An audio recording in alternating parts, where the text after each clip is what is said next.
Buenos días, Latinoamérica. ¿Cómo están? Bienvenidos a esta semana intensa, donde en este ciclo de webinar vamos a estar hablando de qué es lo que está pasando hoy día en la industria financiera, más específicamente en la banca, en el retail, en las cooperativas, en las financieras. Y la idea es que conversemos con distintos actores dentro de esta semana, donde el día jueves vamos a terminar con el evento con el Digital Bank. Y hoy día vamos a estar con una empresa partner ya de Digital Bank, con quienes venimos haciendo hace bastante tiempo ciclos de webinar y han estado también en los Digital Bank. Una historia que partió el año pasado con la gente de NAAT y FAT, quienes se propusieron un poco contar cómo podían ayudar en ese proceso llamado transformación digital y cultural. Y hoy día nos acompaña Gerardo Guarneros. ¿Cómo estás, Gerardo? ¿Cómo te va? Él es cofundador de NAAT. ¿Cómo estás, Gerardo? ¿Cómo te va? ¿Qué tal, Patricio? ¿Cómo están? Muy buenos días a todo Latinoamérica. Es un gusto, es un placer, como siempre, poder estar contigo, con todo tu grupo, todo tu equipo. Les agradecemos la oportunidad y lo que vamos a abordar hoy es cómo estamos haciendo realidad en México el tema de el onboarding biométrico, cómo estamos llevando la facilidad y cómo debemos ser capaces de, sobre esta misma circunstancia del COVID, transformar la manera de contratación bancaria. Perfecto, buenísimo, buenísimo, Gerardo. Entonces, hoy día vamos a hablar de la contratación remota de servicios financieros, los beneficios de tener una plataforma a distancia. Le damos la bienvenida a todos los que se están integrando, a Marta, que está desde Colombia, a todos los que están ingresando desde México hasta Argentina, a nuestros canales también. Siempre es importante saludar a quienes se van a conectar a través de Facebook, Twitter y, por supuesto, a través de nuestro canal 5 Días en Paraguay. Así que muchas gracias a todos. Gerardo, yo te dejo, el escenario es tuyo y nos vemos al final para que conversemos un ratito entre nosotros y conversemos también con el público. Así que encantado de tenerlos nuevamente acá en el ciclo de webinar de Digital Bank. Nos vemos. Nos vemos. Pues muchas gracias, Patricio. Pues entrando en materia, quisiera arrancar con un pequeño video introductorio respecto a qué es lo que vamos a abordar esta mañana.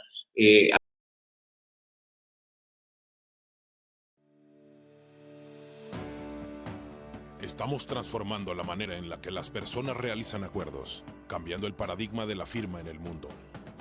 Combatimos el robo de identidad con una firma 100% atribuible, brindando un expediente electrónico con la evidencia completa del acuerdo.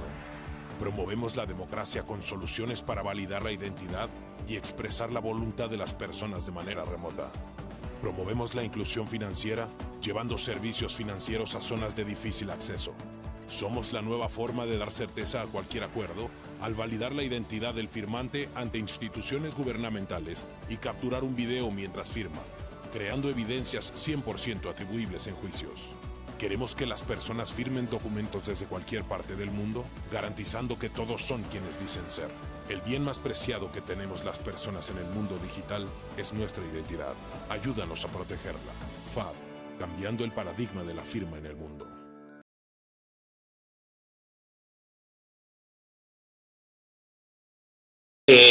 Cambios muy, muy relevantes que han surgido en nuestro mundo a partir de pues la ya tan mencionada pandemia que a todos nos vino a afectar. Empecemos por entender en el sector a nivel Latinoamérica, porque mucho del objetivo de estas reuniones es que podamos ver qué está pasando en otros horizontes, cómo está sucediendo, cómo lo están llevando otros países, y es un poco la parte más enriquecedora de este foro. El Digital Bank nos permite compartir entre los diferentes países la manera en que podemos resolver cada quien las mismas problemáticas que llegamos a tener en común. Entonces, en principio, lo que podemos ver aquí es este tema del sector financiero en el que, pues, todo mundo al inicio del 2020 tenía una perspectiva, algunos más, algunos menos crecimiento. Sin embargo, pues todo, como ya sabemos, todo se convirtió en números rojos. Y este es un tema, digamos, trascendente, inclusive a nivel de la planeación estratégica de los bancos, de las instituciones en general del sector financiero, puesto que no existía un solo plan de recuperación de desastres o un plan de continuidad de negocio que contemplara la posibilidad de que los clientes dejaran de comprar. que los clientes dejaran de salir de casa, que no fueran a una sucursal por miedo. Entonces, no existía un solo plan que pudiera contemplar este tipo de situaciones. Entonces, todos en la industria, todos, fueron tomados por sorpresa con esta situación. Entonces, ¿qué es lo que esto acarrea? En primer lugar, muchísimo movimiento de cómo resolver.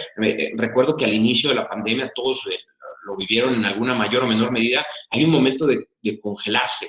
¿Qué está pasando? No sabemos cuánto va a durar. Aparentemente va a durar unas semanas. Hay quienes dicen que va a durar un par de meses. Pues bueno, aparentemente vamos a cumplir, vamos a alcanzar, no sé, los 10, 11 meses. Y todavía esto como que no te queda tan claro cuando llegue la vacuna, etcétera. Entonces, uno de los fenómenos importantes que destacaron acá en la industria en México y también en Latinoamérica es cómo se movió el tema de los intentos de robo de identidad. Y muchos fueron exitosos, puesto que también no todas las plataformas estaban listas para soportarlo. Entonces, aquí hablamos un poco de un México como octavo lugar a nivel mundial, pero también segundo lugar en Latinoamérica, solo atrás de Brasil, que bueno, todos sabemos que Brasil es como un continente aparte, ¿no? En temas de robo de identidad, esta cantidad de reclamaciones que se disparan, aquí estamos hablando de 68,000 reclamaciones en 2019, que pudieran estarse convirtiendo, en el caso de México, en cerca de 120,000 reclamaciones durante la pandemia, y bueno, lo que pudiera ser el cierre del año, ¿no? Estamos hablando de cualquier cantidad de billones de intentos de ataque, de los cuales mucha gente fue víctima, y seguramente en sus países cada vez más se empezó a escuchar que a la gente la estaban defraudando telefónicamente, por medio de mensajes de texto, por medio de cualquier tipo de ingeniería social que estaba repercutiendo directamente, impactando a las familias y a las instituciones, ¿no? Entonces, esto nos lleva a también entender cómo fue evolucionando esto y cómo termina impactando también en un ámbito más del lado del negocio, cómo nos impactó a nivel Latinoamérica. Esta información que ustedes están viendo en pantalla es el resultado de un estudio que hicimos con base en el conocimiento de nuestros clientes, particularmente en México. Más del 40% de los bancos son nuestros clientes, entonces tenemos suficientes elementos para poder hablar de esto que estamos aquí compartiéndoles, ¿no? Y tiene que ver con cómo se comportaron los productos financieros durante esta situación, durante este cambio. Y cabe destacar que hay crecimientos importantes en el crédito al consumo, en el crédito de la nómina, también en el movimiento de las prendas, en el movimiento prendario, que es cuando alguien va y deja un bien a cambio de recibir un dinero para después devolverlo, etcétera. Y bueno, los más afectados a nivel de industria automotriz, sabemos todos que la industria automotriz cierra puertas momentáneamente, pero también con ello se van los créditos automotrices, puesto que la gente empieza a tener mucha incertidumbre, abajo los créditos hipotecarios, los seguros, etcétera. Entonces, todos estos movimientos provocan en el sector una reacción. Y lo que encontramos es que cuando la empresa, la institución financiera, el banco, la aseguradora, estaban preparados con estos canales digitales para resolver, tenemos varios fenómenos de clientes que para ellos fue una buena noticia, lamentablemente es una buena noticia el hecho de que sus ventas se incrementaron. ¿Por qué? Porque los canales digitales se convirtieron en la principal fuente de ventas, de colocación, de captación. Entonces, vemos cómo los que no estaban preparados empezaron a sufrir, estancaron sus procesos, mientras que los que sí estaban preparados lograron tomar esta ventaja como una ventaja competitiva temporal, ¿no? Ahora, ¿cuál digamos, se convirtió, por ende, en el gran reto dentro de la industria? Pues era lograr tener, colocar todos los productos y captar recursos de una forma 100% digital, ¿no? Hoy día ya hasta pudiera sonar normal, estamos hablando de que ya pasaron 7 meses, 8 meses del inicio de la pandemia y ahorita ya muchos ya lo tienen como un proceso normal. De hecho, nosotros vivimos, como nos dedicamos a esto, nos tocó vivir casos de instituciones que decían, no, por supuesto que no puedo hacer esto, tengo que cumplir con todos mis procesos de compliance, tengo que cumplir con no solo la regulación, sino también la seguridad, la normativa internacional de mi institución, etcétera. Y todo esto se convirtió en en un stopper de negocio. Cuando las grandes instituciones también se dan cuenta de que pueden hacer procesos 100% digitales, es entonces cuando empieza una inmediata transformación. Y esta llamada transformación digital de la que todo el mundo venía hablando los últimos 2 o 3 años, que se convertía en un proyecto al que aspiraban, en un proyecto el que se va a aterrizar en el futuro, a donde queremos llegar, nuestra visión se convirtió en un tenemos que hacerlo ya, ¿no? Y eso fue precisamente lo que empezó a suceder. En el caso de el robo de identidad, lo que ya veníamos viendo y que empieza a crecer en algunas situaciones es el caso de la falsificación de la firma, los documentos que se ingresan de manera falsa, la contratación de servicios que una persona no hizo, pero por el robo de identidad le empiezan a llegar los cobros, le empiezan a llegar las facturas a los clientes, a los cuentavientes, o bien que en los burós de información crediticia empiezan a ser notificados de que tienen un crédito y no lo han pagado. Entonces, todo este tipo de situaciones empiezan a impactar directamente a las familias, ¿no?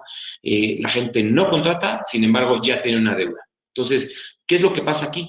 Tenemos casos donde a lo mejor alguna institución, sin saberlo, estaba posiblemente siendo afectada por el mal manejo de sus empleados. ¿Qué pasa ahí? Que tal vez el cliente verdadero, tal vez firmaba 3 o 4 formatos sin saberlo, sin saber exactamente qué es lo que estaba firmando, y de ahí el empleado tomaba uno o bien se hacía pasar por el cliente.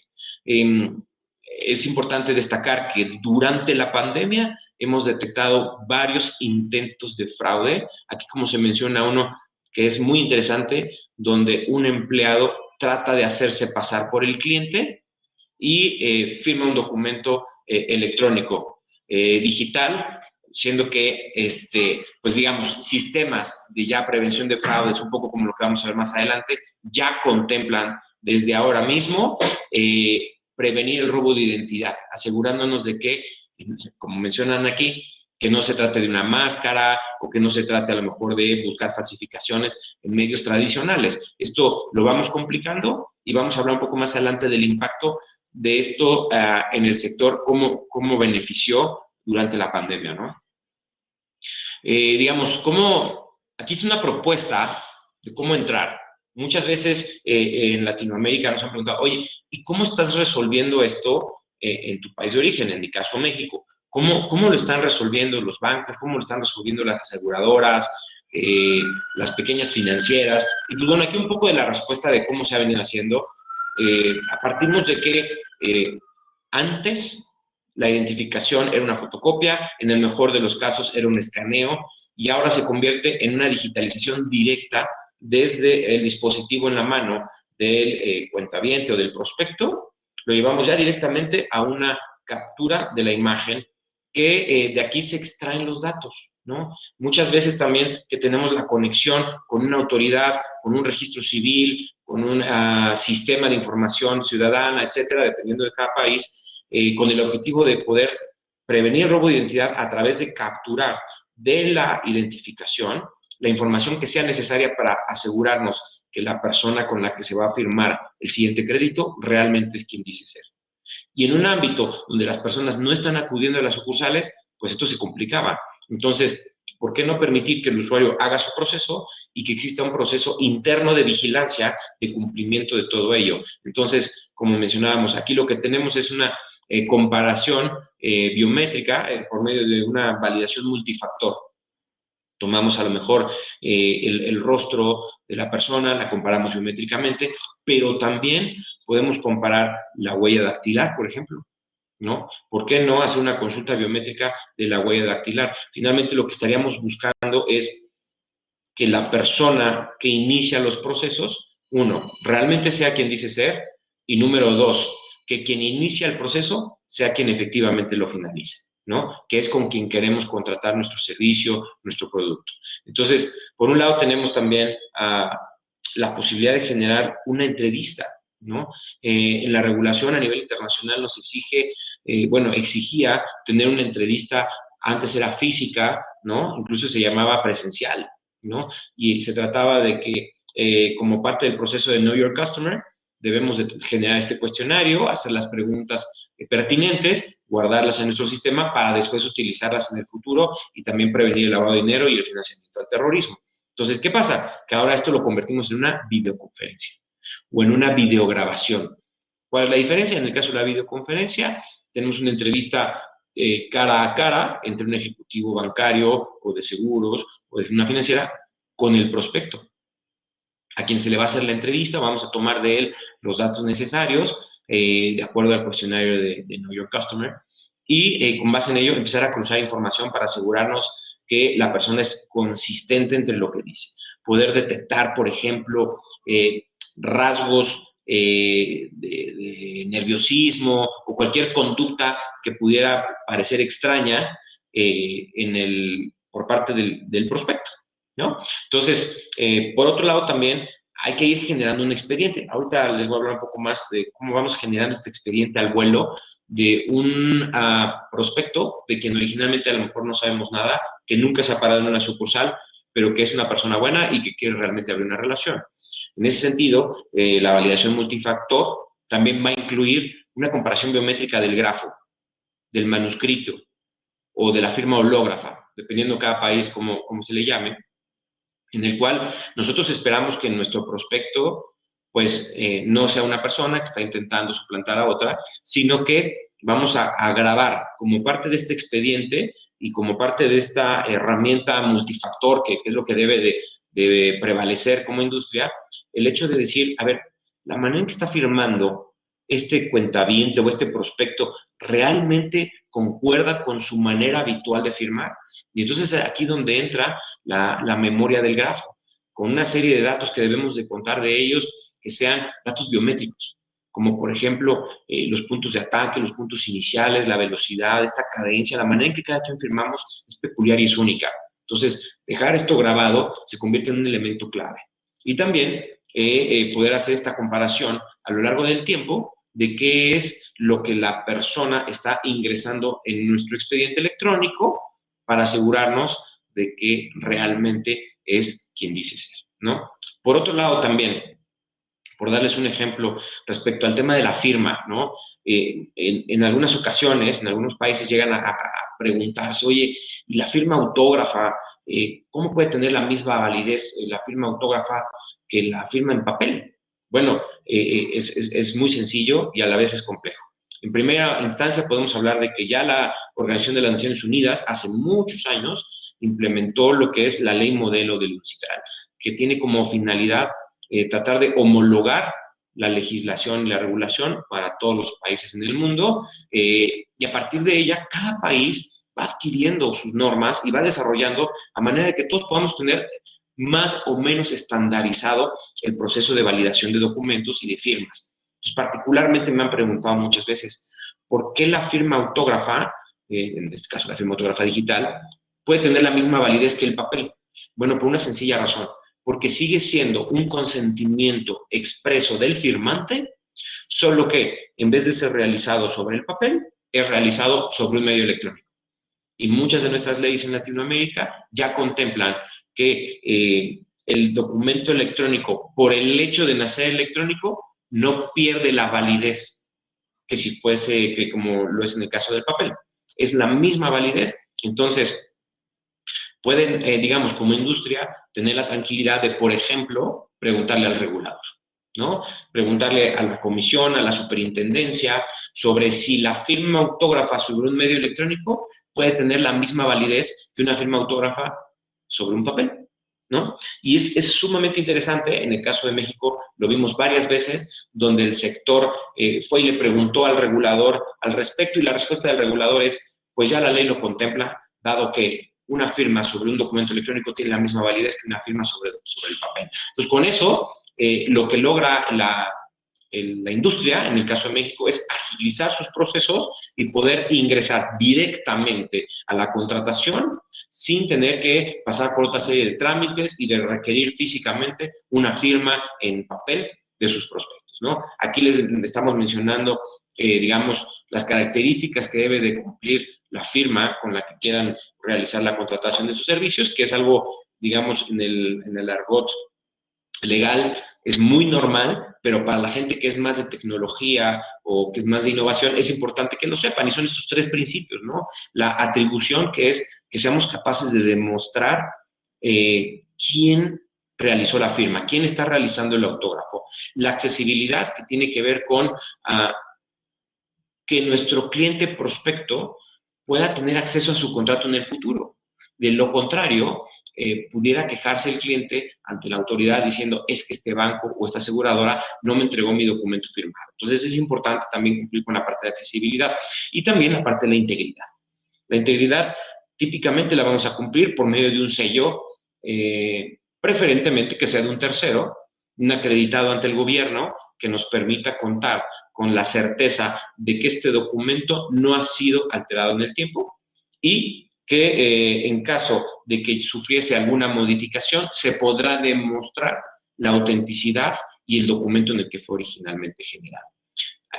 Recientemente, en el caso de México, la Comisión Nacional de Seguros y Fianzas acaba de generar ciertos documentos muy orientados al tema de prevención de lavado de dinero, pero también a poder realizar procesos digitales de manera remota como una manera de facilitarlo, además de todas las facilidades que se otorgaron durante los inicios de la contingencia sanitaria, ¿no?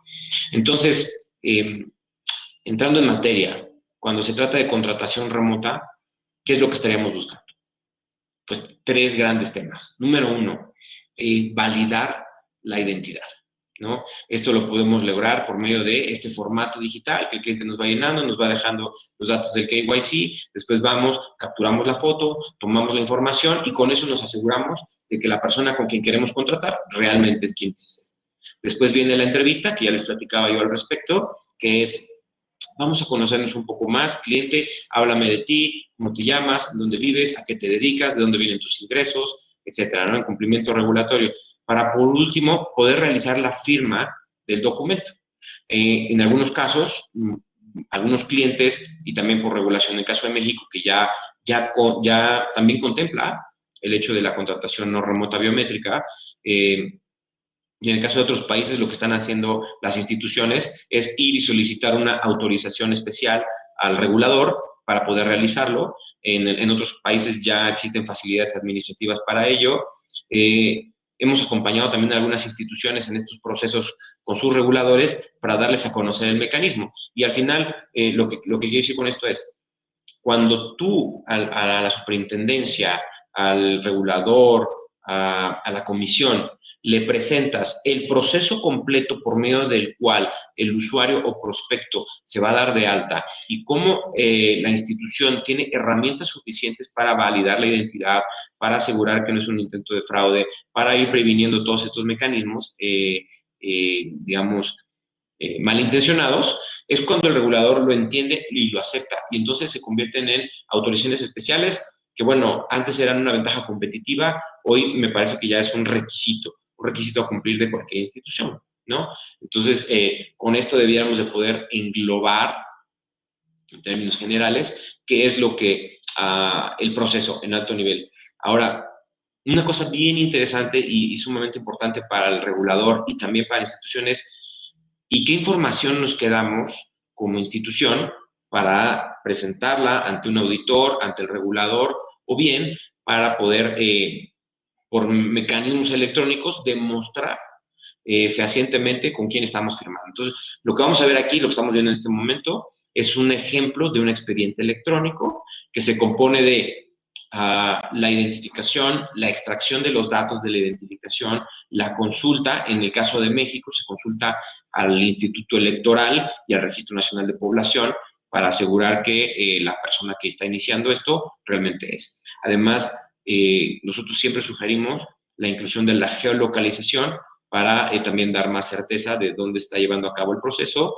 En el caso de lo que es la comparación, pues, multibiométrica, nosotros hablamos de poder integrar comparaciones de voz, facial, dactilar, a manera de poder ir cada vez más amarrando a la persona que físicamente está realizando el proceso, ¿no? Y también, por supuesto, realizar, como les comentaba, la biometría de este proceso de firma, ¿no? Esto es interesantísimo. ¿Y qué es lo que sucede? Hablando en casos concretos, ¿no?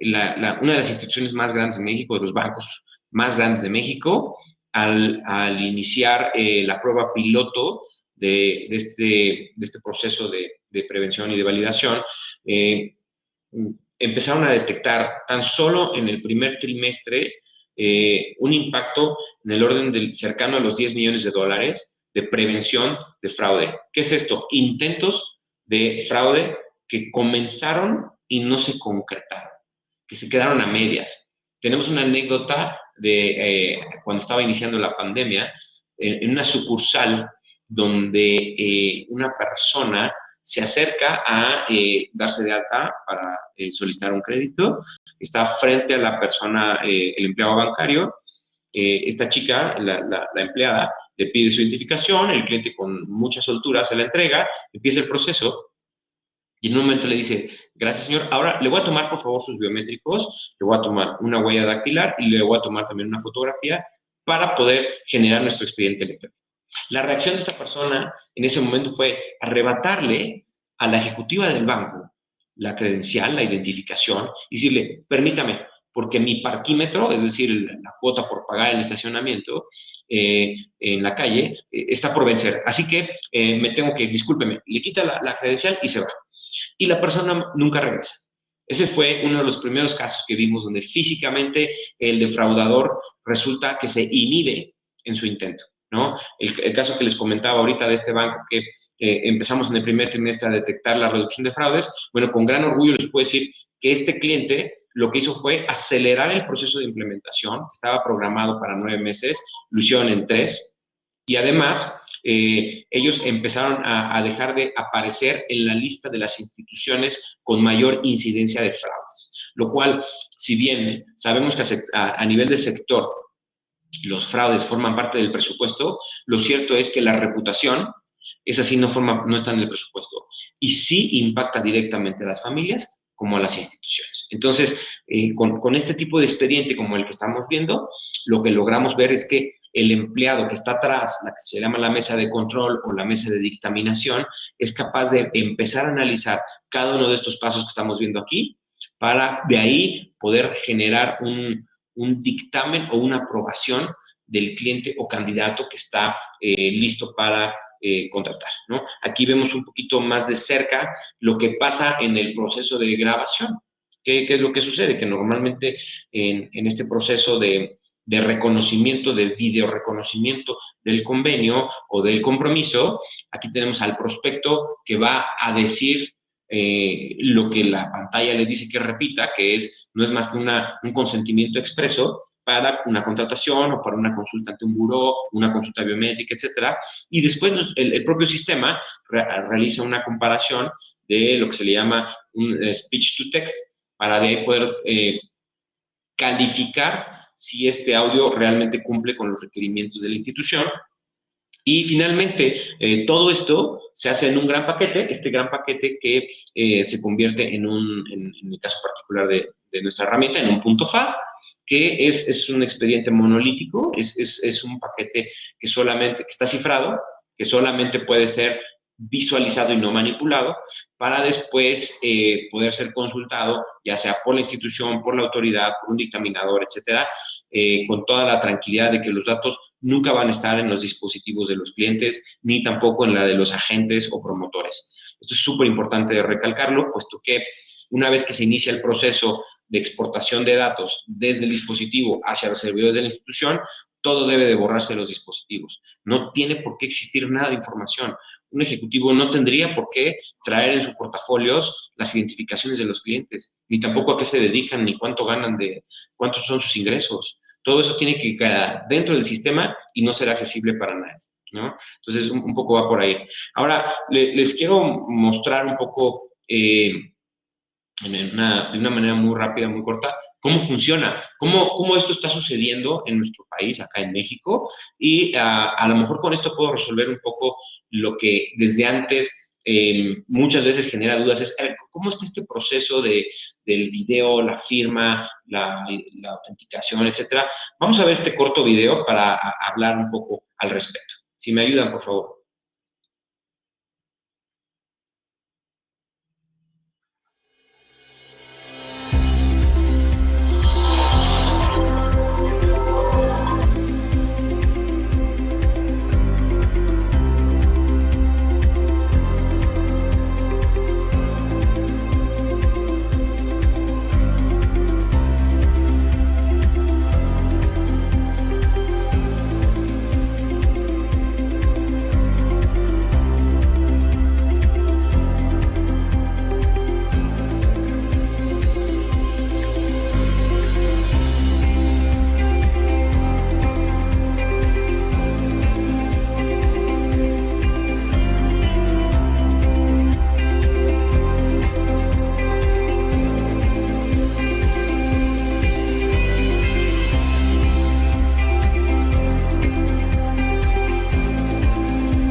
Mitzi Yaneli Nieto Acosta, a mis 27 años de edad con fecha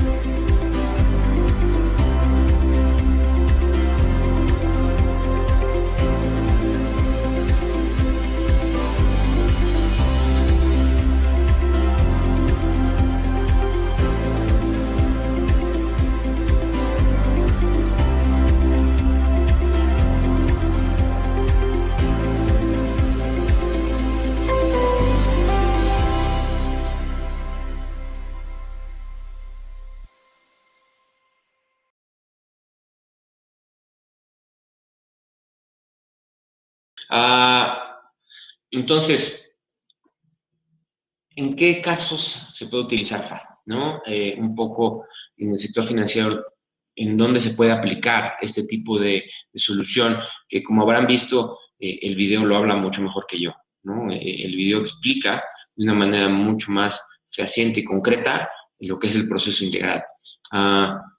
Bueno, como comentamos aquí, en la contratación de productos financieros, les puedo hablar de que ahorita se utiliza en microfinancieras, se utilizan en financieras que dan créditos empresariales, en casas de bolsa también, por ejemplo, para las cartas de instrucción, que muchas veces el regulador exige tener un autógrafo del inversionista que da una instrucción. Bueno, esto también se puede lograr por medio de FAD, ¿no? En donde se le manda al cliente el documento de la instrucción que acaba de dar para que lo firme y se puede ejecutar, y de esta manera se tiene un cumplimiento ante el regulador.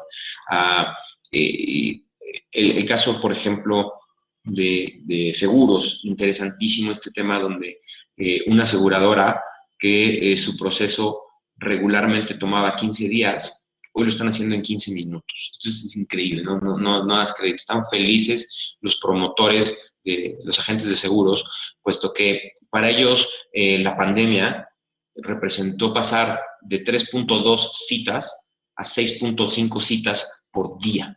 Entonces, para ellos su productividad se incrementó muchísimo, su calidad de vida, están teniendo muchas más reuniones con clientes, dado que pues todo es remoto, todo es por conferencias, etcétera, y están cerrando mucho más rápido los tratos, porque ya ahora el cliente ya a partir de la entrevista que tienen, concreta la venta, y en ese momento el agente logra terminar firmando lo que es su solicitud de seguro. Es un fenómeno bien interesante, es un caso de éxito que nos gusta mucho hablar. Nuestros clientes están muy contentos al respecto y incluso muchos de ellos han empezado a subir este tipo de procesos a las relaciones con sus proveedores, por ejemplo, las relaciones con los hospitales, los consentimientos informados para una cirugía, lo que se llaman los ingresos en los hospitales también. Entonces, en muchos otros giros de negocio, ¿no? Pero hablando particularmente del sector financiero, el hecho de que el asegurado pueda firmar, digamos, el consentimiento o que pueda recibir el informe médico también digitalizado, etcétera, ¿no? Entonces, todo este tipo de fenómenos son los que están sucediendo ahorita, donde a lo mejor la institución comienza con un caso de uso y se va replicando hasta cubrir la mayor parte de la empresa en todos los elementos o todos los documentos que requieren de cierto cuidado, de cierto poder demostrar la atribución de quien está firmando, ¿no? Entonces, pues bueno, tenemos muchísimos casos más, pero no quisiera yo alargarme, por lo que no sé si Patricio, pues quisiera yo agradecerte la oportunidad del tiempo, y si hubiera por ahí alguna llamada o algo que quieran, no sé, alguna consulta o lo que sea, alguna pregunta, pues bienvenido, ¿verdad? Al final están nuestros datos y todo, pero no sé si existe algo que quieran. Eso, Gerardo, no te vayas tan rápido, no nos despidamos todavía, porque la idea es que conversemos también entre nosotros y conversemos también con parte del público que ya están haciendo preguntas. Y muy interesante, sobre todo reflexionando de que hoy día necesitamos soluciones que minimicen los procesos, pero también ofrezcan seguridad en lo que estamos haciendo. En muchos de los webinars hemos conversado sobre este tema, que justamente hoy día lo que busca el cliente es cómo me acerco más a mi banco, a mi cooperativa, cómo lo hago de manera más rápida, pero sin perder una parte muy importante, la seguridad, porque estoy dejando mis datos, estoy dejando parte de mi información que puede ser ocupada en ese momento o puede ser ocupada en otro momento por las personas que están haciendo estos procesos. Así que vamos, ¿te parece? Vamos con algunas preguntas. Carolina, por ejemplo, antes de que conversemos nosotros y hagamos la reflexión y veamos cómo se ve Latinoamérica en todos los procesos de firma autógrafa digital y cómo está también la legislación en Latinoamérica. Carolina nos pregunta, por ejemplo, ¿cómo se puede adaptar este tipo de servicios a la tercera edad, siendo uno de los sectores más afectados durante esta digitalización en pandemia? Muchas gracias, Carolina. ¿Cómo lo ven? Muchas gracias. ¿Cómo lo ven? Efectivamente, qué bueno que lo pregunta, porque finalmente, al momento de aterrizar esto, de llevarlo al campo, a la vida diaria, en la realidad, esto es uno de los grandes retos que encontramos al inicio del proceso. Y afortunadamente, la manera en que diseñamos la solución, por supuesto que está diseñada para las personas. Obviamente nuestro cliente es el banco, es la institución financiera, pero quien al final va a ejecutar esto es una persona. Alguien como tú, como yo, quien sea, y como bien mencionan, personas de la tercera edad. Entonces, lo que se hizo en el caso de los procesos de no presenciales es tener mucha facilidad, que sea muy intuitivo y darle a la gente la información que necesita en cada uno de los pasos del proceso para que sea muy amigable, ¿sabes? Que el usuario, sin importar su edad, pueda llevar a cabo los procesos de onboarding digital, digamos, de una manera muy amigable, muy fácil, ¿no? Entonces, sí tenemos muchos casos de personas, de hecho, uno de los aprendizajes bien interesantes, fíjate, les voy a platicar una anécdota rápida. Cuando iniciamos esto en campo, hace aproximadamente 3 años, fuimos con un cliente a poblados lejanos. El gran reto ahí entonces era, a ver, demuéstrame que tu aplicación puede funcionar inclusive sin internet, ¿no? Sin estar conectados a la red. Bueno, entonces fue nuestra gente a campo y nos encontramos el caso, por ejemplo, de una persona que le decían, señora, necesito que sonría para que aparezca usted sonriendo y tengamos la claridad de que hay una prueba de vida atrás de esto. Y la señora no sonreía, no sonreía y no sonreía. Entonces, teníamos a una persona de 70 años con escaso nivel educativo en un pueblo muy lejano, haciendo, cuando el guiño decía sonríe, la señora hacía esto.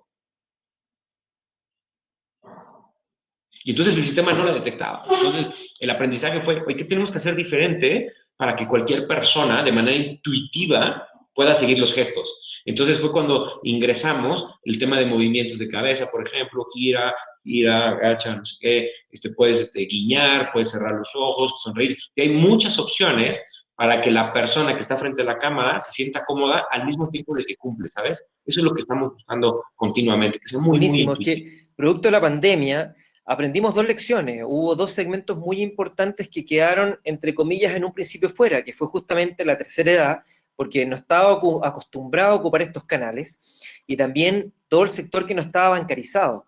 Entonces yo creo que esta es una lección no tan solo para la industria financiera, sino que también involucrar a otras partes de la economía, como el gobierno también, cómo hacemos para tomar también sectores que no están bancarizados, sectores más rurales, para involucrarlos con servicios como lo que tienen ustedes, que se pueden contratar y tomar servicios a distancia, que yo creo que eso es lo importante. Y tenemos otra pregunta que nos pregunta Carolina y nos dice, ¿cómo detectaron el caso de uno de los empleados que se hizo pasar por un cliente para hacer un fraude? Qué interesante pregunta. ¿Cómo fue esto? ¿Cómo reaccionaron también en la empresa?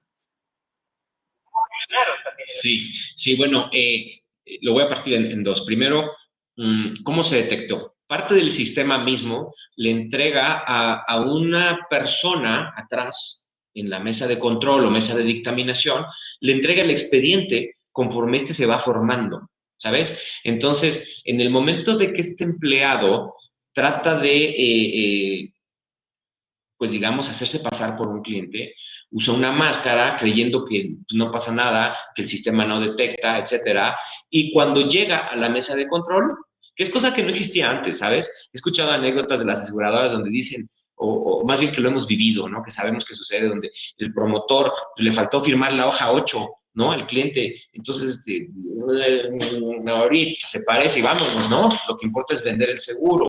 Entonces, ¿qué pasa? Que la aseguradora antes no tenía la certeza de si el cliente le había firmado o no. Entonces, en este caso particular, lo que sucedió es que el encargado, el dictaminador dentro de la aseguradora, notó que había algo raro en el proceso. Entonces, cuando ellos notan una anomalía, lo primero que hacen es detener todo y se regresan al análisis. Es como una especie de, como le llaman, el análisis forense. Entonces, en este caso, detectaron que la persona que estaba realizando el proceso no concordaba con la identificación, no concordaba físicamente. Entonces, es cuando hacen como doble clic, entran al expediente electrónico detallado, encuentran todo lo que sucedió y en ese momento estuvieron en el proceso de contratación, ¿sabes? Entonces, lo que sucedió fue que regresan con el empleado y pues el empleado ya no trabaja en esa aseguradora, ¿no? Creo que hasta incluso tiene un tema de, se le levantó un acta administrativa y temas ahí ya más de índole legal, porque esta persona no solamente estaba rompiendo el código de ética de la aseguradora, sino que también estaba cometiendo un delito, ¿no?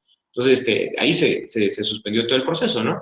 Y se le informó al cliente de lo que estaba sucediendo. Perfecto, yo creo que eso es lo importante, tener herramientas que nos ayuden a ser más proactivos y no tan reactivos cuando ya pasó, cuando ya ocurrió el delito, sino que antes de que nos puedan falsificar la identidad, poder tener este avisador, por decirlo de alguna forma, que nos indique de que tenemos alguna anomalía en algún proceso que se está efectuando. Yo creo que eso es lo importante. Y Gerardo también, tenemos a Gerardo, que nos pregunta, ¿existen certificaciones que validen la identificación? Es decir, la precisión de la tecnología al momento de identificar y comparar rostros. ¿O quizás es algo que queda a criterio de la persona a cargo en la entidad reguladora? Ok.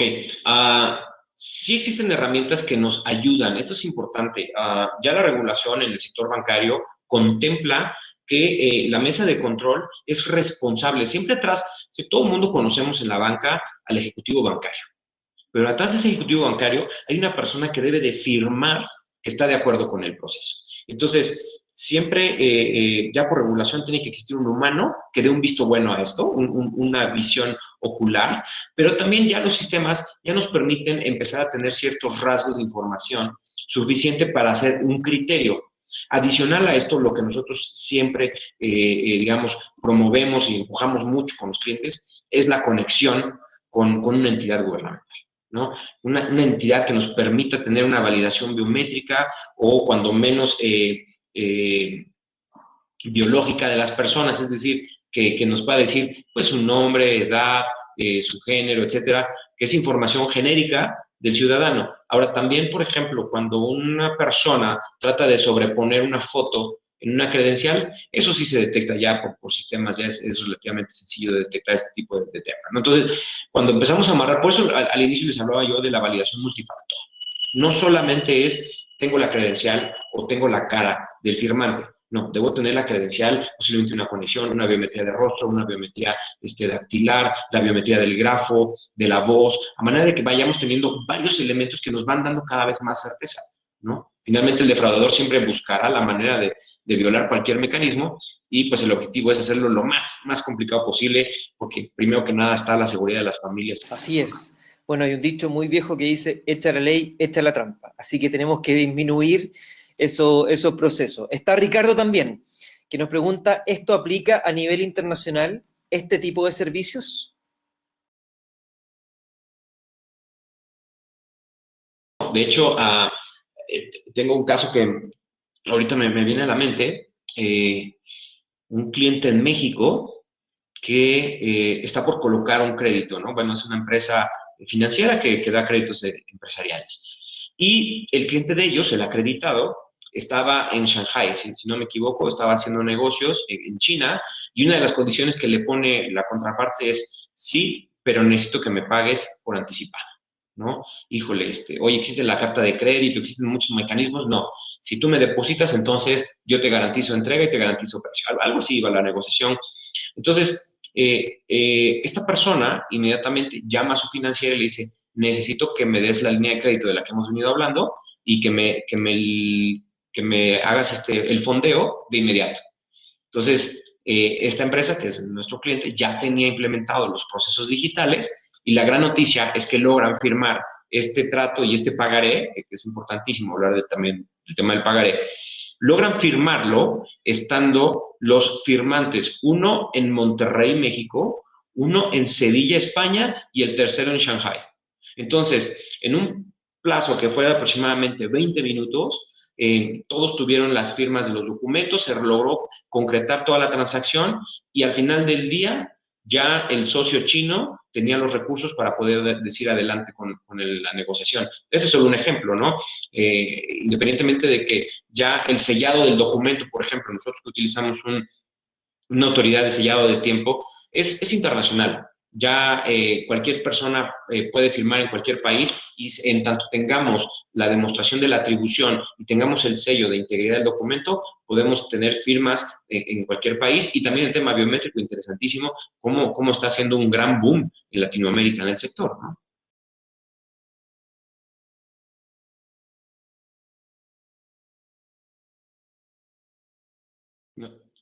No te escuchas, Patricio. ¿Qué mecanismos usan para certificar la fecha y tiempo de las firmas? Nos está preguntando Elías. Muchas gracias, Elías, por tu pregunta. Bien, para Elías y para todo el público, lo que hacemos es lo siguiente. El documento pasa por un proceso a lo mejor de videofirma o firma hológrafa o manuscrita, y una vez que se concreta esto en el dispositivo, este archivo se cierra y se le aplica una fórmula matemática. Esta fórmula matemática genera una huella digital electrónica, técnicamente le llaman hash, y es el resultado matemático de este documento. Este hash, que es una cadena de 64 caracteres, se manda a este tercero. Este tercero normalmente, este certificador, en el caso de México y en varios países, es gente que tiene una autorización del gobierno para generar estos sellos de tiempo. Entonces, le mandamos la huella digital electrónica o hash, este tercero lo sella con, obviamente, lugar, fecha, y la fecha se va a minuto, segundo y milésima de segundo, en el momento en que se ejecuta el sellado. La distancia en tiempo, el tiempo que sucede, que recorre entre que generamos el documento, se envía a sellar y regresa, normalmente no rebasa los 15 segundos, ¿no? Ese es como que el tope que normalmente nos da una autoridad de tiempo de sellado. Y después nos entrega lo que se le llama una constancia de conservación. ¿Qué es esto? Es como un recibo donde la autoridad de sellado nos dice, aquí confirmo con este documento electrónico o con este comprobante electrónico, aquí confirmo que yo tengo una copia de tu huella digital electrónica en mis expedientes y que yo la sellé en tal momento en el tiempo. Por lo que si en el futuro, para fines de un juicio, si llegase a requerir que un tercero demuestre que el documento fue sellado, que tuvo un tiempo de origen y que no ha sido alterado en el tiempo, este tercero se presenta ante el juez o entrega un documento jurado donde demuestra cómo fue el proceso de sellado y que esta huella digital no ha sido alterada en el tiempo. Perfecto, buenísimo. Nos pregunta también Ricardo, y aquí yo quiero complementar un poco la pregunta, porque nos dice cómo ha sido la experiencia de implementación con bancos de México. Me gustaría ampliarlo a la industria financiera y no tan solo de México, si tienen también experiencia en otros países de la región.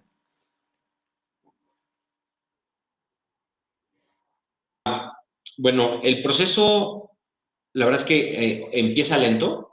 Regularmente es un proceso de adopción tecnológica, ¿sabes? Lo primero es, hay que cambiar procesos. Entonces, en el sector es muy difícil cambiar procesos. Hay que avisarle al regulador que estás haciendo un cambio, que vas a contratar a un tercero. Entonces, ya digamos, nosotros ya tenemos muchos años, o sea, tenemos 15 años de experiencia en el sector financiero. Entonces, ya estamos muy acostumbrados a esto. Y para hacer una historia larga, hacerla corta, funciona de la siguiente manera. Una vez que el banco ha visto el mecanismo, normalmente se convoca a grupos de trabajo que incluyen a la gente jurídica, a la gente que lleva la relación con el regulador o el compliance, ¿no? Como se le llama, o el controlador, la gente de negocio, la gente de producto, y entre todos diseñan el nuevo proceso. Este nuevo proceso, particularmente en el caso de México, debe ser avalado por la autoridad. Se le manda al regulador una copia del contrato, por ejemplo, la descripción de los procesos, la arquitectura, la seguridad, todos los procesos que se deben de cumplir a nivel regulatorio de compliance, pero también los internos de la institución. Entonces, una vez que se cumplió con todos estos elementos, que ya existen los documentos, ya nada más se van adjuntando, ¿no? Tal cual. Una vez que se tiene todo esto, el regulador da su visto bueno, da su aprobación, y entonces se continúa, o a veces ya nada más se termina la implementación y se inicia la operación, ¿no? Así funciona. Y lo que vemos es que regularmente una institución, como les decía hace un momento, inicia con un proceso y lo va multiplicando, ¿no? Una vez que se dan cuenta que esto no nada más sirve para el crédito automotriz, sino que también sirve para colocar el seguro del crédito automotriz, o que también sirve para el seguro de vida, o que sirve para abrir una línea de crédito revolvente, o así personal. Entonces, cuando ellos mismos empiezan a replicarlo en otros modelos dentro de la misma institución. Así es como. También tengo el caso, por ejemplo, tenemos una institución muy, muy grande en Argentina que, de hecho, a partir de lo que implementamos en México, ellos, es de su conocimiento y deciden replicar este tema biométrico en la Argentina. Y el caso es bien interesante porque se aprendió lo que como institución global que ellos son, implementamos aquí, y después el replicarlo en otro país fue muy, muy, muy rápido. Perfecto, perfecto. Entonces, es importante igual ir viendo las regulaciones que tiene cada país para saber los alcances que tiene y los productos que se podrían ir tomando y contratando, y también hacerlo de manera más rápido, porque tú dices que siempre en cualquier momento tiene que estar el regulador en el proceso. Sí, y también es importante, lo que ya aprendimos es, hay dos elementos que son clave en la relación con el regulador. Uno puede ser, si tu institución no cuenta con esta regulación en este momento en tu país, puedes acercarte al regulador solicitando una autorización individual, ¿no? Es una autorización especial en la que se contempla todo lo que va a ser el proceso, y el regulador, en tanto no estés violando alguna norma, normalmente da visto bueno, ¿no? Y la otra es la que se le llama la confirmación de criterio. Este es también un fenómeno bien interesante. Cuando al regulador le dices, oye, yo tengo este sistema por ser implementado y según yo cumplo con la norma tal, tal, tal, tal y tal. ¿Estás de acuerdo? Y entonces el regulador simplemente te contesta, sí, estoy de acuerdo. Y entonces con eso tú ya tienes una autorización tácita de implementar la solución acorde a tus necesidades de negocio. En este caso estamos hablando de contrataciones digitales remotas. Perfecto. ¿No? Muchas gracias, Gerardo. Y tenemos también a Miguel, que nos pregunta que en una de las láminas vio que utilizan blockchain. ¿Cómo lo están haciendo? ¿Cómo lo están utilizando? ¿Cómo lo están utilizando? Buenísimo. Típicamente el sellado de tiempo, por decir una de las aplicaciones, lo realiza un tercero, un acreditado ante el gobierno. Sin embargo, también puede ser que nosotros tomemos un extracto del documento y lo mandemos a blockchain. Por darte un ejemplo, y qué bueno que lo mencionaron, tenemos un producto que es el pagaré blockchain. ¿Y cómo funciona? Se genera desde blockchain, se genera el documento que va a ser el pagaré endosable. Interesantísimo esto, porque en muchos países la duda siempre es cómo un pagaré electrónico puede ser cumplir con la unicidad, es decir, que no se replique, porque en electrónico pues todo es copy-paste, ¿no? Y puede estar por todos lados. Pero ¿cómo garantizamos que el documento es único? ¿Y cómo garantizamos que también puede circular? Entonces aquí donde, en el caso particular del pagaré electrónico, lo resolvimos con blockchain, porque subimos directamente desde que nace el documento y vive en blockchain. Entonces, en ese caso, cada que uno de los firmantes va a endosar, digamos que lo baja, lo descarga, lo hace las operaciones que tenga que ser, como puede ser un endoso, o puede ser la cancelación, en un endoso en procuración, o en garantía, etcétera, y inmediatamente se queda en blockchain. Entonces, ya las llaves de cifrado pasan al nuevo dueño del pagaré. Este es un ejemplo de aplicación, y bueno, hay varios, ¿no? Pero para no robarme el tiempo de la agenda, con eso les puedo Buenísimo, buenísimo, Gerardo. Y ya pasando a la reflexión, me gustaría que nos dijeras cómo ves el futuro de Latinoamérica en cuanto a la implementación y contratación de servicios a distancia, pero no tan solo la utilización de un banco, de una cooperativa, sino que también en esta reflexión, cómo entra el cliente acá, porque son dos jugadores, son dos actores muy importantes, uno es que lo hagamos, uno es que lo tenga el banco, y lo otro es que lo adoptemos como cliente. ¿Cómo ves el futuro? ¿Crees que esto fue producto de estos 8 meses que vivimos en la pandemia? 9 meses que no sabemos si esto va a continuar y esto va a parar, o si esto va a continuar en un futuro y ves a la industria financiera tomando este tipo de soluciones para acercarse más y de una manera mejor al cliente. ¿Cómo lo ves? Mira, voy a partirlo en dos, del lado de la industria y del lado del cliente. Del lado de la industria pasó un gran fenómeno, un fenómeno que nosotros apreciamos muchísimo, que es la transformación digital que iba a pasar dentro de 2 años, ya está sucediendo. ¿Ves? Entonces, lo que va a suceder ahora es que los bancos se están dando cuenta que estos centros de utilidad o centros de costos que antes se llamaban sucursales, ¿no?, o oficinas bancarias, pues tendrán que replantearse la naturaleza. De por sí llevan ya una década replanteando el ¿para qué quiero una sucursal?, ¿no? Y habrá el banco que decía, es que es el contacto físico con mi cliente y es la relación, y es el banco otro que decía, es que aquí es donde vendo más, ¿no? Todo esto me parece que va a quedar atrás, ¿no? Ya estamos viendo en México y en varios países la reducción masiva de sucursales y cómo está creciendo la cantidad de operadores digitales. Entonces, yo lo que te puedo decir ya con lo que estamos viviendo hoy en el sector financiero, tanto en México como lo que estamos viendo en Latinoamérica, esto no tiene vuelta atrás. Esto se queda así y va a crecer. Y me da muchísimo gusto ver cómo tanto del lado del banco, de la institución, lo están adoptando, lo están abrazando y les urge que se implemente, como del lado de los usuarios, que por fin, ¿te acuerdas cuántas veces hemos escuchado hablar de que el millennial odia ir a la sucursal, odia ir a la oficina bancaria, ¿no? Bueno, por fin ya se le hizo realidad a los millennials y a los Z no tener que conocer una oficina bancaria, ¿no? Lo que vamos a encontrar es que el nuevo usuario financiero posiblemente ni siquiera sepa físicamente dónde está su banco, ¿no?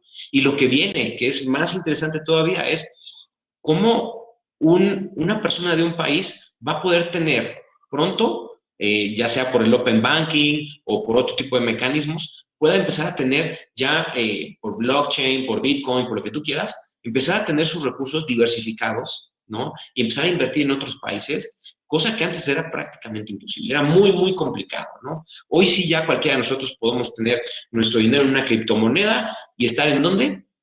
En cualquier lugar, en cualquier país, y la subes en Bitcoin y la bajas a lo mejor no sé, en Ethereum o lo que sea, en otro país, y puedes a lo mejor comprar una inversión de petróleos o de oro o lo que sea, ya sin salir de casa. Eso está padrísimo para todos los jóvenes. Y también interesante, para la gente madura, no sé si lo has visto en la familia, en casa, yo personalmente sí lo he visto, cómo los mayores se están metiendo, ¿no? O sea, los mismos mayores empezamos a notar que ya están comprando por internet, que ya le perdieron el miedo, ¿no? Tengo un caso así, de verdad, que es hermoso. Tengo una tía que tiene 99 años y ya está usando WhatsApp, ¿no? Y dices, wow, ¿no? Y ya están mandando emoticones y cosas por el estilo. Ese tipo de fenómenos que estamos empezando a ver en lo que antes era la tercera edad, que estaba relegada tecnológicamente, se están subiendo y eso está increíble, ¿no? Entonces, un poco para allá vamos. Esto no tiene vuelta, al contrario, esto me parece que es un gran detonador de cambio a nivel de industria, de todo, de la gente que lo recibe el servicio y también del proveedor de los servicios, ¿no? Que nos han ayudado en bastantes temas que nosotros hemos puesto sobre la mesa. Estuvimos conversando en un tiempo sobre portabilidad financiera, proceso que ya ustedes llevan cerca de 2 años viviendo en México. En Chile partió hace un par de meses. Tenemos otros casos donde ustedes nos ayudaron con los reguladores también. Hemos hablado de seguridad, hemos hablado de firma autógrafa digital. O sea, es un tema que hoy día está en la palestra, es un tema que hoy día va a quedar, como tú dijiste, es un tema que están utilizando otras generaciones, la tercera edad, los millennials que ya veníamos utilizándola. Así que encantado de tenerlos como siempre, que nos den una charla donde nos cuenten cómo pueden apoyar este proceso de transformación que estamos viviendo hoy día y que venimos hace bastante tiempo viviendo. Así que, Gerardo, un placer. Ahí está Jorge, que puso si se quieren comunicar con FAT también está el WhatsApp, está Yuri, está Andrea, está Carlos, está todo el mundo prestos para atenderlos. Así que yo me despido, Gerardo, agradecerte nuevamente. Estuvieron con nosotros todas estas semanas hablando de salud, hablando de seguro y hoy día hablando de la banca. Así que muchas gracias, Gerardo. Patricio, como siempre ha sido un gusto participar con ustedes y pues nada más que agradecer, invitar a toda la industria en Latinoamérica, ¿no? Que si no se han subido, se suban. Y los que ya están arriba, es momento de acelerar. Es un gran momento. Es un momento histórico en donde nuestras instituciones financieras lograron transformarse en un tiempo récord, en un tiempo increíble. Y nos da mucha alegría. Te agradezco muchísimo la oportunidad, Patricio. Así es, Gerardo. Entonces, subámonos al carro de la transformación, tenemos que vivir este proceso y tenemos herramientas para ayudar. Contamos con... Muchas gracias, Gerardo. Gracias a todos los que estuvieron hoy día en este webinar. Recuerden que esta semana no para. Vamos a continuar hablando de lo que está sucediendo en la industria financiera.